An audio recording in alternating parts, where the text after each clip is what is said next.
Today is a different video for you guys. It's not a car, it's not a truck, and it's not an engine, it's not a four-wheeler, and it's not anything to do with any of that. Today is my water heater. And I don't know if you guys remember a couple videos back I said I had to replace my water heater.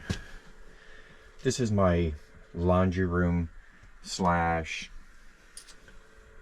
I don't know, water heater room.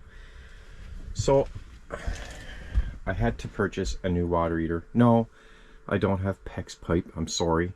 I have copper. For as long as copper been around, nobody has died from copper, but I'm sure in 20-30 years people using PEX pipe, the PEX is going to break down and probably end up getting sick out the PEX, so I stay with copper. That's just my choice. No offense to anybody that uses PEX. Go ahead, I'm proud of you. You're doing something new. That's good. Anyway, so this is my water heater. I installed it last week. It's a 40-gallon water heater. And it's a space saver. Try to get at the name, but let me see. Okay, so it's a space saver water heater. And I'm not even going to say where I bought it because it's not the store's fault. It's nobody's fault. These things can just happen. But what happened to it is it's a faulty blow-off. I don't know what to call it. It's a faulty pressure release valve. So what's wrong with this tank is it's a faulty pressure release valve. Every 5-10 minutes it likes to blow off. It likes to release the pressure from the tank. And well, that's no good. And because I tried to take a shortcut, I didn't connect the pipe inside to go down and connect into my drain system down in the floor. I didn't do that, so that's my bad. Ended up soaking my floor right out, and I have a bucket there now trying to catch water.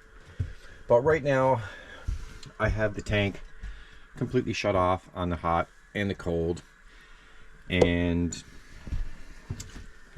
so now I'm going to replace this one. Sorry for the poor light here, guys. You're in my laundry room slash, I don't know what you would call this room. Laundry room. Okay? Laundry room, water heater room. And storage of everything. Hey, look. I have a tack right there.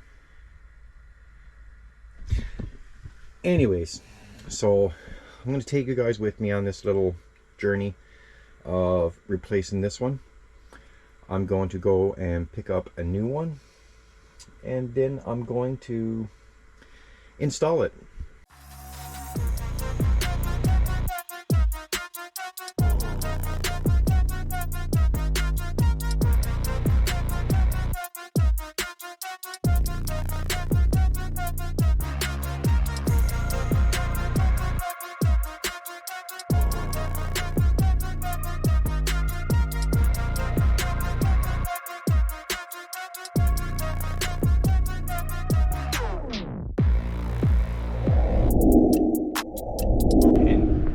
Here's my old water heater right here. This is my old one. I still haven't gotten rid of it yet. It's still sitting here because we've had terrible weather. It's been nothing but rain here in Newfoundland. Rain, rain, rain. That's all we have. Rain. Right at this moment, it's not raining. That's amazing. I've forgotten what air feels like. So I'm going to use this one to take out the old pressure release valve. I used to have a proper one, but it left me. We just weren't getting along, I guess. It just left me. I can't find it. So I'm going to use this adjustable crescent wrench. You see the terminology I'm coming up here today, guys? Look at that, guys. I open it right to the exact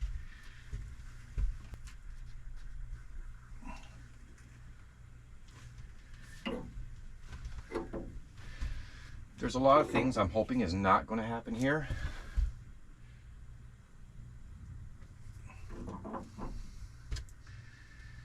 point being, I hope I got the tank drained enough. I didn't put that in the video.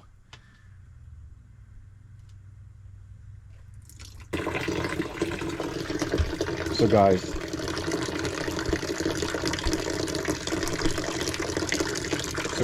the little bit of water that was inside the tank, because that's almost to the top anyway, I just drain out in this bucket here, making a little mess, but it's just a little bit of water. So when I unscrewed this one, remember guys, make sure you got all your valves turned off. Make sure you got pressure release from the tank. What I did was I turned on all the hot water in-house from the washroom, kitchen, whatever, all over the place. And that little bit of remaining water, I just let drain into this bucket. I didn't want to go to the thing of connecting a hose and running it into a drain somewhere or whatever. Just let it fall in the bucket, and that's what it's doing. As you can see, it's not much in the bucket. So I just drained it out there, and now it's pretty well drained. Okay, I'll be back. Okay, so guys, here is the new one. This is the new pressure release valve. What's funny is the new one looks older than the other one. But anyway, this is the new one. So guys, I'm going to show you something. This is your best friend when you're doing any kind of plumbing work with this kind of stuff. Teflon tape. So make sure you use this, or you can use the paste. People use the paste or whatever. Make sure you leave a comment and tell me I'm doing it all wrong, okay? Make sure everybody does that, because that seems to be the common thing to do.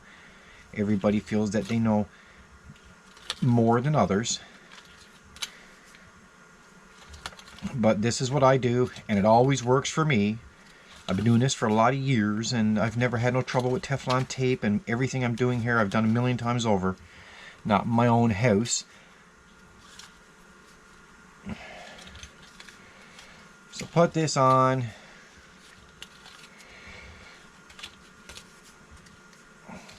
There you go. Now we're going to screw it into the tank.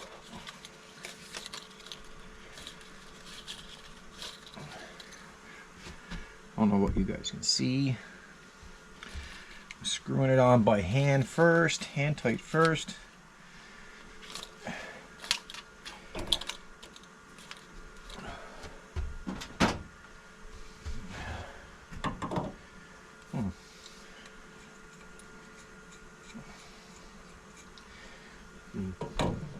I got a bigger crescent wrench. The other one was smaller.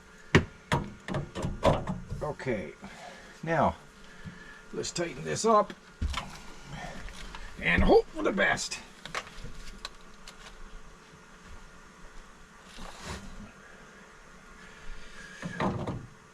Okay. Now guys, I purchased something else, so what I'm going to do is, this is probably right in your way. Cut that off so you guys can see a little bit more. So guys, what I'm going to do here now is, I don't want to be, I ruined my floor. I had to take the floor out in the tank area, so it looks bad here now. But it doesn't matter, because I'm doing renovations this summer on this house. This is all being taken apart with addition, but I still need water. Still need to have hot water, just like the rest of you guys. So I'm going to put this one on, and I'm going to run copper pipe down into my drain. I'll show you everything I'm going to do there, from soldering the copper pipe, all that. I'm not going to go up under my house with you guys because it's too dark and I don't want to be setting up lights. But you guys will see what I'm doing right here. You'll understand. I'll explain it as I'm doing it. This is to protect the floor here because, well, now I got to get mold spray and everything and spray all down in that area where the old pressure relief valve kept tripping off. And I'm working in the day. There's nobody home here in the day. So by putting this one on, I can use copper pipe soldered into this piece and put it down in my drain system under the house. That way, when this one decides to be stupid again, well, it can be stupid all at once because it'll just go into the drain system of the house. A little bit of overkill here on this size of pressure wrench, but hey, it's what it is.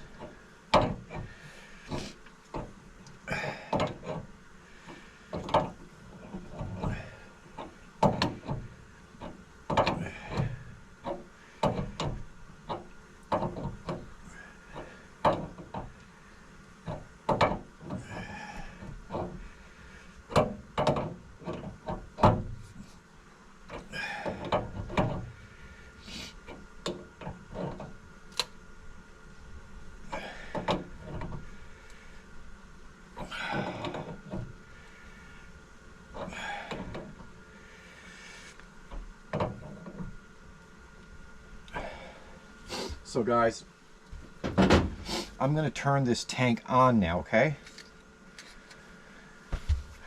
Let me pick you up. So that's on there. Sorry guys, I did some adjustment with the camera. This is a new GoPro and I'm just getting used to it. I don't know how this is going to come out on the computer or for you guys on your phones, tablets, laptops, TVs, whatever. But anyway, so that one is on, all connected. I got this one screwed into place. I'm going to run a 1/2-inch copper pipe down into my drain system down under the house. I'm going to turn the tank on again. Now it needs to fill up here, guys. So the tank actually needs to fill up.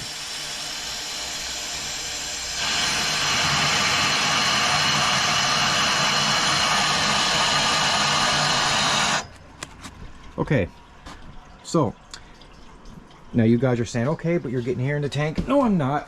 I have my taps in the kitchen turned on. And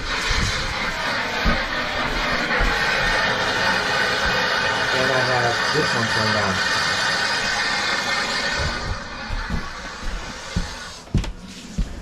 So don't worry, guys. I have pressure release. I have all the taps in the house turned on for the hot water so the tank can get rid of its air that's going to go inside. And I can already tell the tank is already filled up. So now that I know that that's not blowing off, I hear the water running in my house. I'm going to go turn off the water around the house. So guys, we're going to turn my hot water heater back on. There you go, it's on. And everything seems fine. So I think we did a perfect job here. Everything seems fine. This is all good. It's not blowing off. Trust me, guys. This was driving me crazy. It was blowing off every few minutes. This tank was just acting crazy.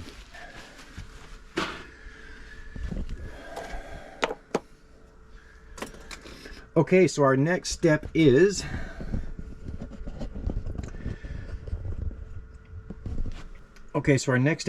to get the copper pipe in here. I'm going to drill a hole through the basement. I'll try to get so I can show you. I don't know if you've ever seen pipe be cut before, but this is an old school one, old style one I have. Works really well. I had a mark put right here, so I know where my mark is to cut the pipe for the length. So you just turn it. Now let me see if I can get in a better angle for you guys.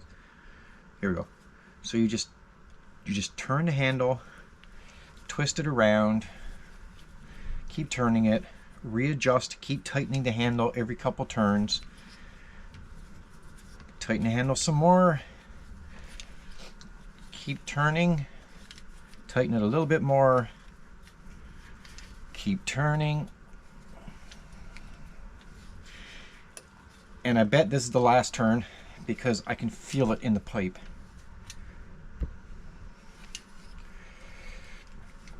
It's soon gonna let go. I don't want it to drop in on the floor. I'm trying to hold it here and show you guys at the same time. There you go, see? It's cut. Gives a nice clean cut, as you can see. So this is the pipe that we're using right there. And this is spare. Remember guys, that's copper. So this is the length I need. So what I do is I take some plumbing sandpaper, just a little bit, rip some off, make sure you clean up the end. I don't know how good you guys are seeing any of this.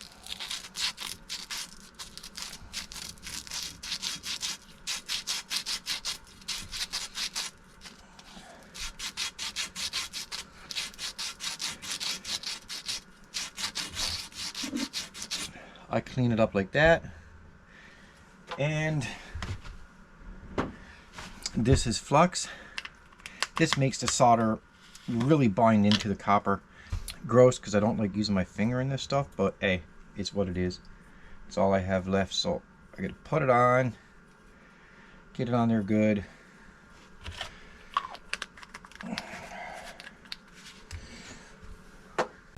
Okay guys, as I said, I had sticky towel here, but where it was leaking from the drain, I had to take it all up, and I have such a mess here, but I have to fix it all up again because of a silly blow off. So approximately I have to go, as I'm looking at this now, my approximate hole is right there, and so that means right here is where I'm going to drill my hole, right here. Okay, so let's drill the hole.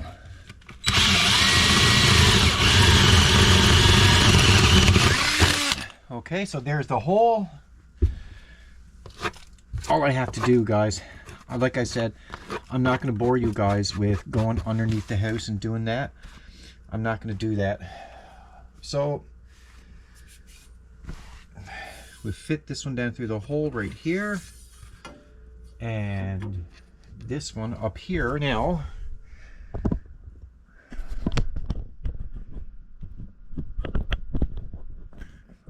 Okay, so this one here now, I just want to give a little, if I can find what I did with it, I just want to give a little sanding to this one.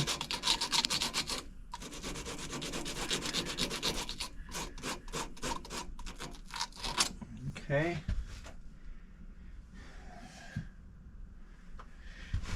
And I want to hit it with a little bit of the paste. I'm supposed to have a spreader here, but I don't know where it is. It's not often I have to do this. Okay. Now, I know I'm going to have to give this a turn. Just a little slight turn. That's why I put it so tight to begin with, because you can't always put it exactly. Would that be enough? Right there. Right here should be good. There we go. You see, guys, it's up inside. I can give it a little turn back. Just a little. Like that. Okay. Okay, so guys, I'm using... So guys, this is MAP gas. I use the yellow tanks. I don't use the blue ones. This one gets hotter faster, and I'm using a automatic trigger, and I'm using, this is what I'm using for the solder. Just showing you guys. And we're going to heat up the pipe now.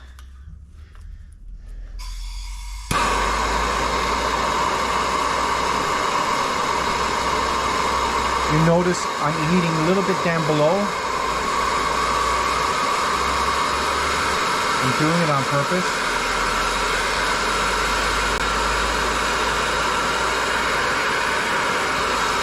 You see how it's turning green? That tells you it's good to put your solder.